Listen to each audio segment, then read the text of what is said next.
AP politics లో స్థానిక పోరు ఊరిస్తోంది. మున్సిపాలిటీల గడువు ముంచుకొస్తోంది. న్యూ ఇయర్ స్టార్టింగ్ లోనే పంచాయతీ ఎలక్షన్స్ కు వెళ్లాలనుకున్నా ఇప్పటికీ కసరత్తు అయితే నడుస్తూనే ఉంది. జనగణన అడ్డంకిగా మారిందన్న ప్రచారం ఓ వైపు నడుస్తుండగా state EC reviews, local body polls పై అప్డేట్స్ క్యూరియాసిటీని పెంచేస్తున్నాయి. ఈసీ ఏర్పాట్లు సరే, స్థానిక పోరుకు ఏపీలో పార్టీలు సిద్ధమేనా? పంచాయతీ మున్సిపల్ ఎన్నికలపై కూటమి ప్లాన్స్ ఏంటి? వైసీపీ దగ్గరున్న అస్త్రాలేంటి?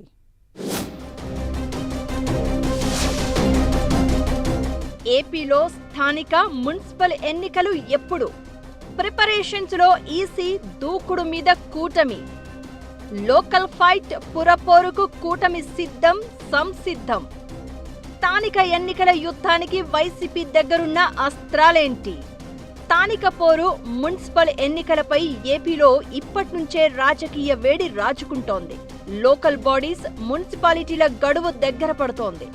దీంతో స్థానిక ఎన్నికలకు ఈసీ రెడీ అవుతోంది. ఏపీలో ప్రస్తుత సర్పంచుల పదవీ కాలం ఏప్రిల్లో ముగుస్తుంది.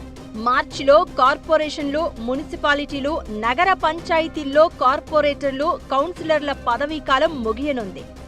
అందుకు తగ్గట్లుగానే స్టేట్ ఎలక్షన్ కమిషన్ అరేంజ్మెంట్స్ ను స్పీడప్ చేసింది. మార్చిలో 10th ఎగ్జామ్స్ అయిపోయాక మొదట మున్సిపల్ ఎన్నికలకు, ఆ తర్వాత కొంత సమయం తీసుకుని సర్పంచ్, ఎంపీటీసీ, జెడ్పీటీసీ ఎన్నికలు పెట్టాలి అని ప్లాన్ చేస్తున్నారట. దీంతో ఏపీలో రాజకీయ వేడి రాజుకుంటోంది. గ్రామాల్లో ఎలక్షన్ హీట్ స్టార్ట్ అయింది.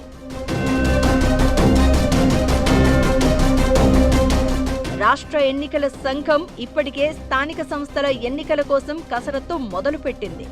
గత ఏడాది నుంచే ఏర్పాట్లలో బిజీ అయిపోయింది. అయితే జనగణన ఒకటి అడ్డంకిగా ఉందని ఆ మధ్య ప్రచారం జరిగింది. దాంతో ఎన్నికలు ఈ ఏడాది ఉండవేమో అని అనుకున్నారు. అయితే 2027 ఫిబ్రవరి 9 నుంచి 28 దాకా జనగణన ఉంటుందని అధికారులు ప్రకటించారు. దాంతో స్థానిక ఎన్నికలు ముందుకు వచ్చాయి. యథావిధిగా షెడ్యూల్ ప్రకారం ఎన్నికలు జరిపించాలని చూస్తున్నారట. మార్చి 9లోగా కార్పొరేషన్లు, మున్సిపాలిటీలు, నగర పంచాయతీలకు చెందిన ఓటర్ల తుది జాబితాను ఫోటోలతో సహా రిలీజ్ చేయాలని ఎన్నికల సంఘం జిల్లాల అధికారులను ఆదేశించింది. ఆ తర్వాత ఓటర్ల జనాభా ఆధారంగా రిజర్వేషన్లు ఖరారు చేసి ఎన్నికల తేదీని ప్రకటిస్తారన్న టాక్ వినిపిస్తోంది. టీడీపీ 2014 నుంచి 2019 మధ్య అధికారంలో ఉన్నప్పుడు స్థానిక సంస్థల ఎన్నికలను నిర్వహించలేదు. అనేక కారణాలతో జాప్యం జరిగింది. చివరికి ఎన్నికల ముందు ఎందుకు అనుకుని వాయిదా వేశారు. అయితే ఈసారి అధికారంలో కూటమి మాత్రమే లేదు, జనసేన, బీజేపీ కూడా ఉన్నారు. స్థానిక సంస్థలకు ఎన్నికలు జరిపించాలని వారంతా కోరుతున్నారు.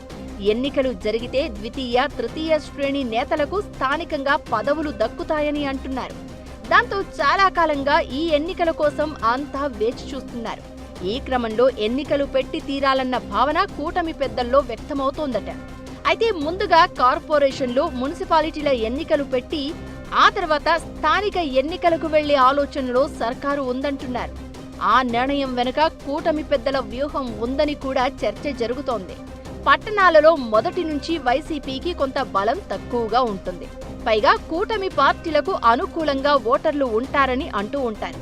దాంతో పట్టణాల నుంచే పల్లెల వైపుగా స్థానిక ఎన్నికల యుద్ధాన్ని తీసుకువెళ్లాలని కూటమి పెద్దలు ఆలోచన చేస్తున్నారట.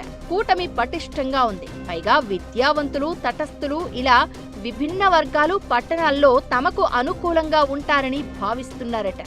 అయితే స్థానిక ఎన్నికలు, మున్సిపల్ ఎన్నికలు పెడితే వైసీపీకి అసలైన రాజకీయ యుద్ధంగానే ఉంటుందని అంటున్నారు.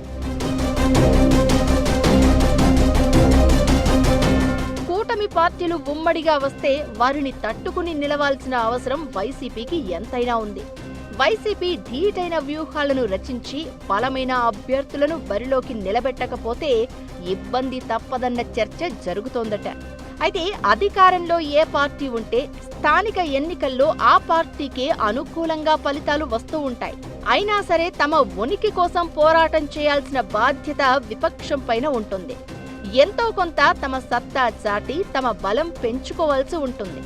కూటమితో అమీతుమీ తేల్చుకునేందుకు వైసీపీ సై అంటుందో లేక ఎన్నికలను లైట్ తీసుకుంటుందో వేచి చూడాలి.